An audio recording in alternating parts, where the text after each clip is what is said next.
الليله غتكون هي النهائيه، المسابقه النهائيه في التجويد، اللي من خلال هذه اللجنه اللي كتكون من حكام من المجلس العلمي ديال مدينه سالا، واللي من خلالها غادي نشوفوا ان شاء الله الفائزين للمسابقه، هذه المسابقه بمناسبه هذا الشهر الكريم. شكرا. بالنسبه للبرنامج ديال منقطعات العياده اللي مصدر خلال شهر رمضان، سبق وقلت انه كاين دوريات فيما يتعلق بكره القدم، حيث انه تم احياء الدوري الرمضاني اللي كاين في ملعب شارع القاعده الجويه، وكذلك هناك ملعب في سيدي عبد الله اللي فيه كذلك دوري كره القدم.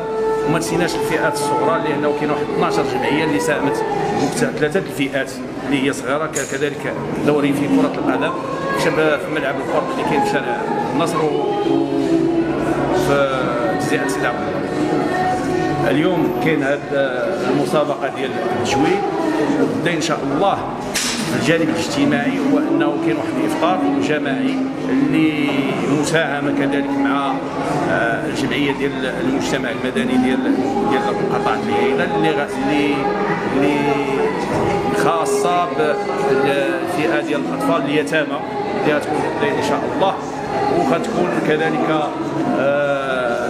سهره فنيه، مجموعه ديال المجموعات ديال الامداح والسماع، وكذلك تجويد القران الكريم. رئيس جمعيه الامل للتنميه البشريه العياده، وشكرا للجمعيات المشاركه والمجلس المقاطعه والمجلس المحلي المحلي. السلام عليكم ورحمه الله وبركاته.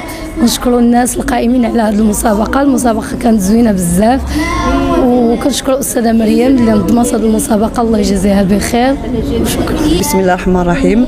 جينا اليوم المقاطعه ان شاء الله لانجاح واحد الحفل قراني كبير ان شاء الله.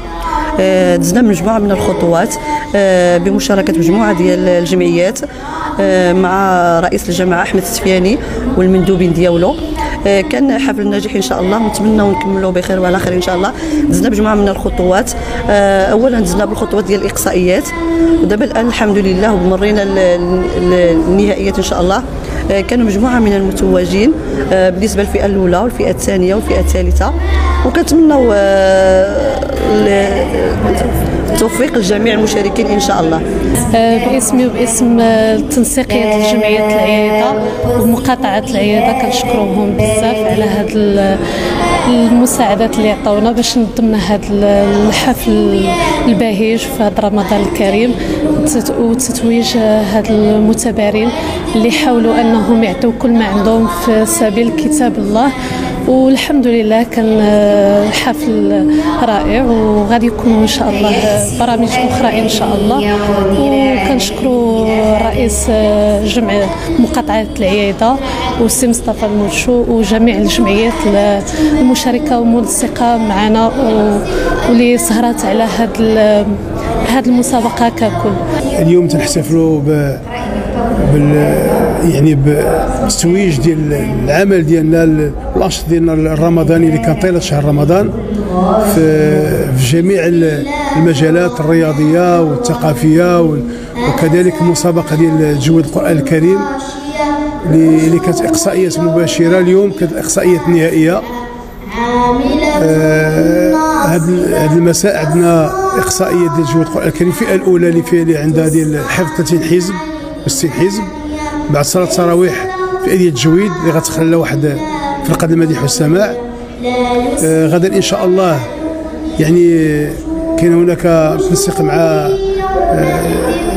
جمعيه المجتمع المدني، كاين هناك افطار جماعي للمجموعه من اليتامى والاطفال في وضعيه صعبه اللي غيجيو هنا المقاطعه، وغتكون افطار جماعي تحت الشرف ديالهم. من بعد منا غيكون حفل العرائس كما تعرفوا في العشر الاواخر د رمضان، تيكون لك الزين ديال الولاد الصغار وتنفرحوا بهم، تلبسوا اللباس التقليدي، تنقادوا لهم الحناء.